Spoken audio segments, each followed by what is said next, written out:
Welcome मेरे प्रिय विद्यार्थियों। सबसे पहले तो मैं आपका स्वागत करता हूं और उसके बाद हम आज का हमारा टॉपिक है दोस्तों Coulomb's law in vector form. Plus two के जो इलेक्ट्रोस्टैटिक्स हमारी पहली यूनिट चली हुई है उसी का हमारा टॉपिक है आज का Coulomb's law in vector form. Vector form में कूलम्स लॉ को देखेंगे और हम कूलम्स लॉ की क्या इंपॉर्टेंस है उसको भी डिस्कस करने की कोशिश करेंगे कि वेक्टर फॉर्म में क्या उसकी इंपॉर्टेंस है और वेक्टर फॉर्म में कूलम्स लॉ क्या होता है। इन बातों पर हम आज की जो चर्चा का जो विषय है वो हमारा रहेगा आज।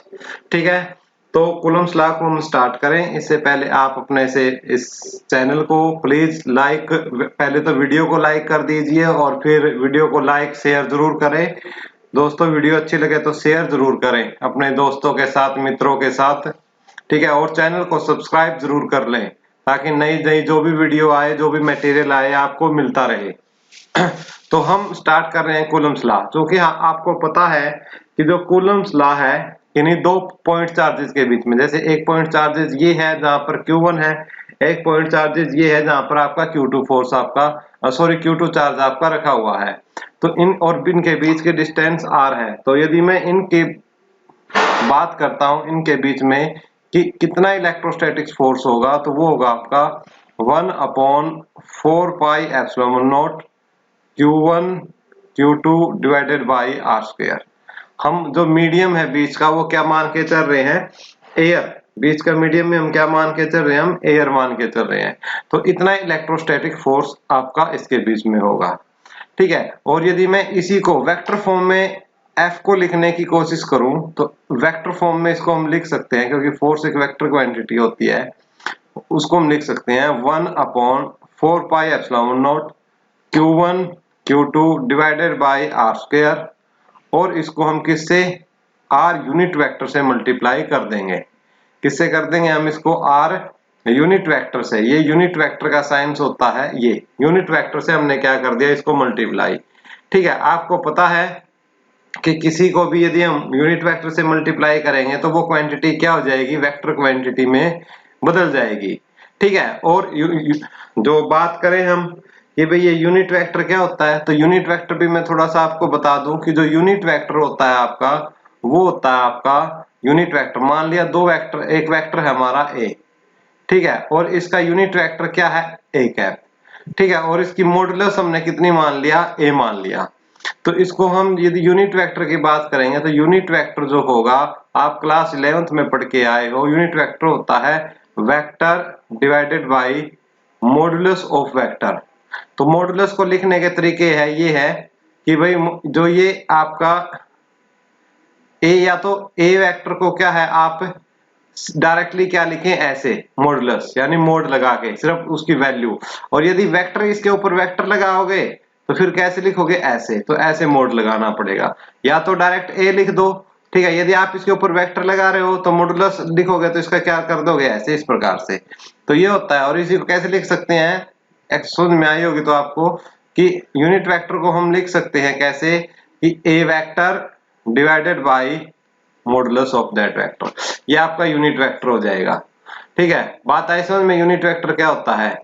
तो इसी बात, तो किसी के साथ भी हम क्या यूनिट वेक्टर को मल्टीप्लाई कर देते हैं तो वो क्वांटिटी क्या बन जाती है, वेक्टर बन जाती है। और यूनिट वेक्टर का जो मैग्नीट्यूड की हम बात करते हैं, यूनिट है तो मैग्नीट्यूड करेंगे तो यूनिट क्या आ जाएगा, 1 आ जाएगा। तो इसको हम देखेंगे इसमें। तो यहाँ पर दो चार्जेस रखे हुए हैं आपके Q1 Q2, दो चार्जेस हैं हमारे। ठीक है, कि दो चार्जेस हमने ले रखे हैं। अब हम मान लेते हैं कि दोनों पॉइंट चार्जेस हैं और दोनों पॉजिटिव चार्जेस हैं। ठीक है, तो इस Q1 की वजह से इसके ऊपर फोर्स लगेगा। ठीक है, फोर्स Q1 की वजह से आपका, ठीक है, Q2 पे फोर्स लगेगा तो वो हो जाएगा आपका F21 यानी force on two due to कौन सा चार्ज, फर्स्ट चार्ज, पहले चार्ज। और फर्स्ट चार्ज पर आपका जो फोर्स है वो लगेगा किसकी वजह से, सेकंड की वजह से। तो इसको हम रीड करेंगे, force on charge first due to charge second. और इसको हम रीड कैसे करेंगे, force on charge second due to charge, ठीक है, ड्यू टू चार्ज फर्स्ट। इस प्रकार से लिखेंगे। यानी यदि लिखने को बोला आपसे तो इसमें आप लिख सकते हो कि जो F12 है, F12 है, अच्छे तरीके से लिख लीजिएगा थोड़ा। Force on charge Q1 due to charge Q2, Q2 की वजह से Q1 के ऊपर। और जो आपका F21 है ये हो जाएगा आपका force on charge Q2 due to charge Q1, किसकी वजह से? Q1 की वजह से। ठीक है, यहां तक बात समझ में आई। तो मैं यदि बात करता हूं कि भाई मैं पहले F12 को लिखने की बात करता हूं कि भाई मैं F12 को कैसे लिखूंगा, तो मैं F12 को कैसे लिख सकता हूं? F12 is equal to 1/4 pi epsilon naught first charge second charge का प्रोडक्ट डिवाइडेड बाय बीच का स्क्वायर और यूनिट वेक्टर। अब हमने जो ये यूनिट वेक्टर लिखना है, ठीक है, अब ये यूनिट वेक्टर के साथ हम करेंगे कि भाई ये वेक्टर लगा रहे हैं तो ये जो डिस्टेंस है, ये जो डिस्टेंस है कहां से कहां तक होगी। पहले तो ये देखो कि F12 की डायरेक्शन ये है, ये डायरेक्शन F12 की है। ठीक है, तो इसका मतलब क्या है? 2 की वजह से किस पे लग रहा है चार्ज? Q1 का। तो हम जो ये डिस्टेंस है यहां से, ठीक है, यहां से मेजर करेंगे, ठीक है, और यहां से मेजर करते हुए कहां तक जाएंगे? यहां तक जाएंगे। ठीक है, यहां तक मेजर करते हुए हम क्या है, यहां तक जाएंगे चार्ज Q1 तक। तो इसको हम लिखेंगे R21। क्या लिखेंगे हम? R21 वेक्टर लिखेंगे। और इसका यूनिट वेक्टर कितना हो जाएगा? R21 यूनिट वेक्टर हो जाएगा। ठीक है, बात समझ में आई। तो हम इसको कैसे लिख सकते हैं? तो यहाँ 21 लिख सकते हैं और R21 का क्या लिख सकते हैं? यूनिट वेक्टर लिख सकते हैं। बोलो बात समझ में आई या नहीं आई कि कैसे लिखा हमने? ठीक है, इसी प्रकार से हम क्या है F21 को, कौन कौन से को? F21 को यहीं लिख के दिखाता हूं मैं आपको ताकि आपका जो डाउट है वो न रहे। तो वो होगा आपका F21 होगा आपका 1/4 pi epsilon not 1/4 pi epsilon naught first charge second charge divided by. अब देखो F21 की डायरेक्शन देखो Q1 से Q2 की तरफ है। ठीक है, Q1 से Q2 की तरफ है। तो Q1 से Q2 की तरफ मैं यदि बात करता हूं यहां से, तो यहां से क्या हो जाएगी? इस तरफ हो जाएगी ग्रीन लाइन देखिए। और इसकी वैल्यू कितने हो जाएगी? R12 वेक्टर हो जाएगी आपकी, R12 वेक्टर हो जाएगी। तो इसको हम क्या लिख सकते हैं? R12 का square into R12 unit vector हम लिख सकते हैं, R12 यूनिट वेक्टर लिख सकते हैं। ठीक है, बात करते हैं, आप उम्मीद करते हैं आपको ये चीजें समझ में आई होगी। ठीक है, कि हम F12 है, F12 को हमने ऐसे लिखा, F21 को ऐसे लिखा। ठीक है, इस प्रकार से हम लिख सकते हैं। यदि वैसे हम इसको अच्छे ध्यान से इसको देखेंगे तो हमें एक चीज समझ में आएगी। ठीक है, हम जो देखो ये तो क्या है? स्क्वायर है, तो स्क्वायर में से क्या मैग्नीट्यूड होता है। ये आगे देखिए आप, जैसे यहां तक हम इसको कर चुके हैं इस आर्टिकल को, तो F12 और F21 हमने निकाल लिए।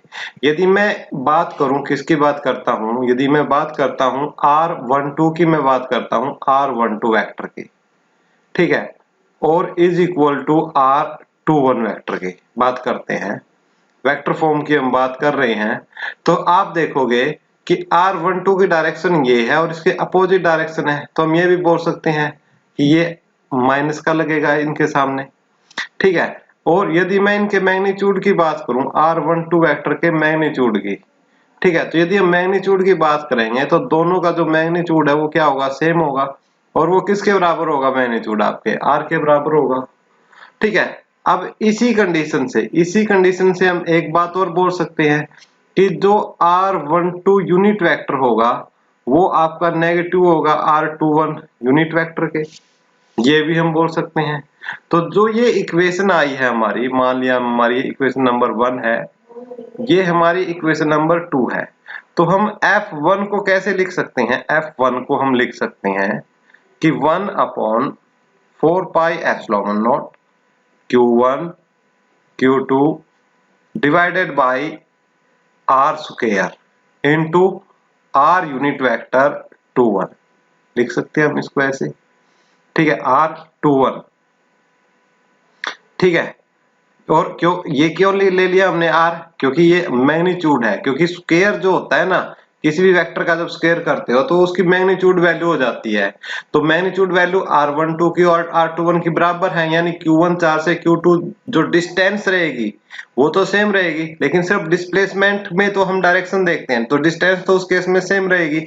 इसलिए हमारी ये इक्वेशन बनी है, हमारी एक इक्वेशन नंबर 3, ठीक है। एक और देखिए इसमें बात कि इक्वेशन 2 को हम कैसे लिख सकते हैं, F21 is equal to 1 upon 4 pi epsilon naught Q1 Q2 divided by r square.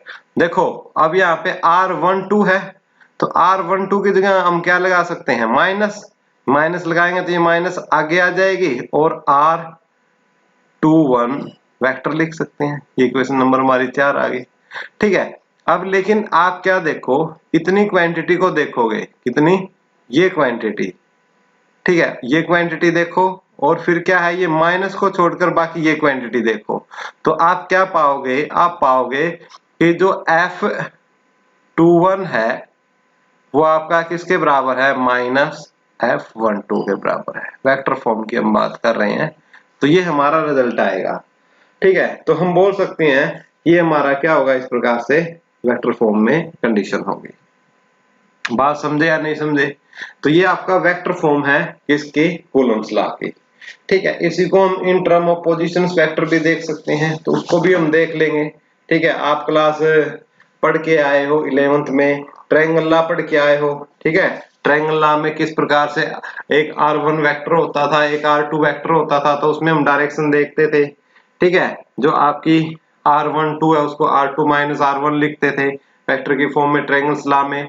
तो आप एक बार वो +1 वाला जरूर देखो। अब ये मत बोलो कि सर ये गड्ढे मुर्दे क्यों उखाड़ने लगे, क्योंकि भाई +2 की फिजिक्स में +1 की फिजिक्स के कंसेप्टों का बहुत ज्यादा यूज होता है, तो वो तो आपको देखने ही पड़ेंगे जरूर से जरूर, क्योंकि उसके बगैर तो काम चलने वाला नहीं है, ठीक है। तो अब हम कुछ क्या पढ़ेंगे कि इंपॉर्टेंस क्या है, importance of Coulomb's law in vector form, importance of, ठीक है, वेक्टर फॉर्म की बात करते हैं। तो वेक्टर फॉर्म की हम बात करते हैं, तो फर्स्ट पॉइंट क्या देखा हमने कि कौन से लॉ को, क्या हमारा रिलेशन क्या आया, F12 is equal to minus F21, ये आया। आपने क्लास 9th में पढ़ा होगा, न्यूटन का थर्ड नियम है, ठीक है। तो कौन से लॉ को ओबे करता है ये, न्यूटन्स के, ठीक है, न्यूटन्स के कौन से लॉ को, न्यूटन्स थर्ड लॉ को फॉलो करता है, ठीक है। तो इस प्रकार जो ये आपका जो फोर्स, इलेक्ट्रोस्टैटिक फोर्स है, उसको किस प्रकार का फोर्स भी हम बोल सकते हैं, न्यूटोनियन फोर्स भी हम बोल सकते हैं, ठीक है, न्यूटोनियन फोर्स बोल सकते हैं इस प्रकार के फोर्स को, ठीक है।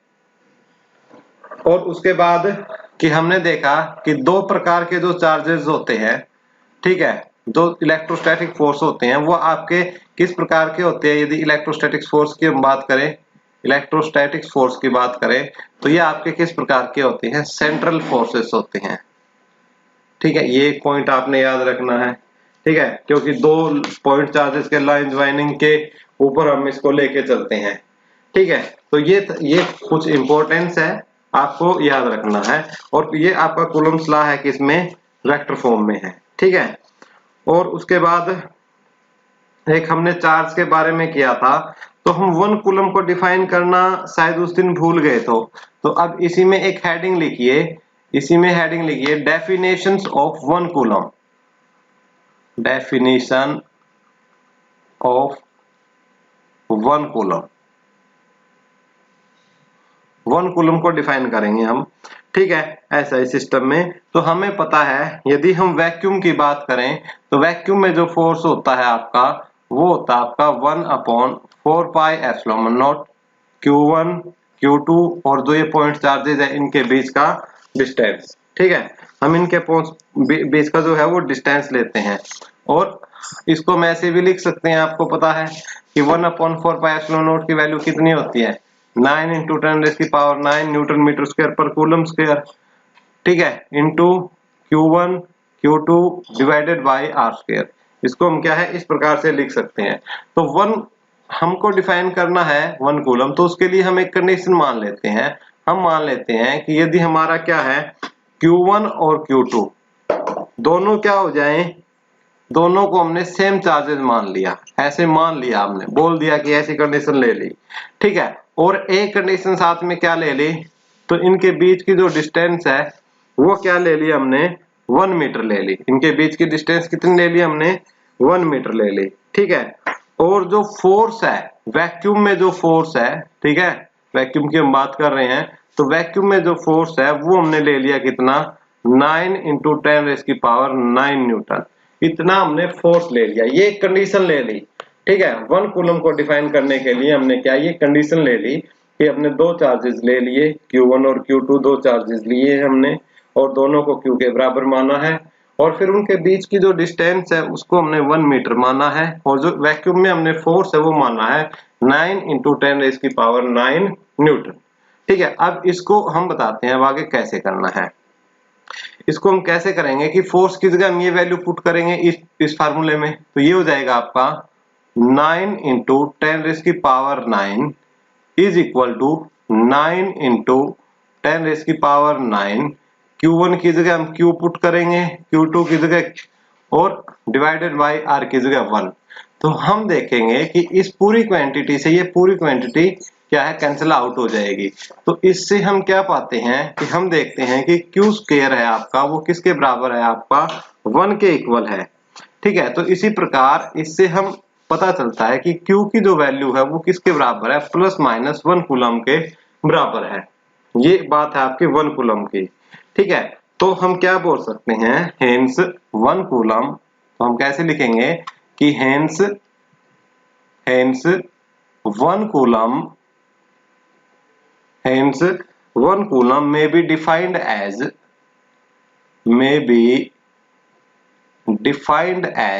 प्रॉपर लैंग्वेज में लिखेंगे ताकि आपके जो +2 का एग्जाम आप दो तो उसमें नंबर ना कटे। may be defined as charge which would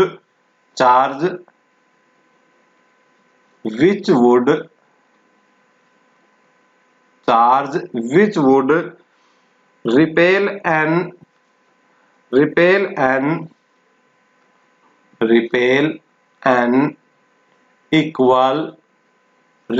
an equal and similar charge placed at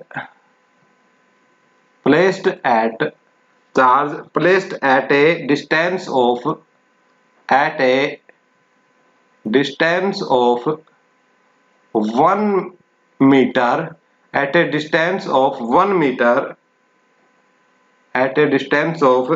1 meter in free space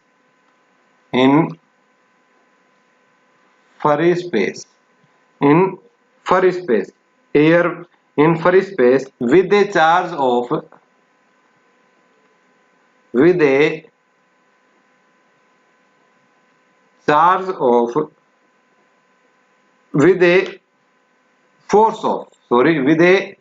force of थोड़ा सा ठीक करेंगे डेफिनेशन को, ठीक है, with a force of 9 into 10⁹ Newton, ठीक है, उसको बोलेंगे हम 1 कूलम, ठीक है। ये किसकी डेफिनेशन है आपकी 1 कूलम्स की डेफिनेशन है आपकी, ठीक है। इसको बोलते हैं हम 1 कूलम्स, डेफिनेशंस ऑफ 1 कूलम, ठीक है। आई समझ में नहीं आई डेफिनेशन ऑफ 1 कूलम, ठीक है। तो आपको याद रखनी है ये डेफिनेशन हमारी क्या है, किसकी 1 कूलम की डेफिनेशन है।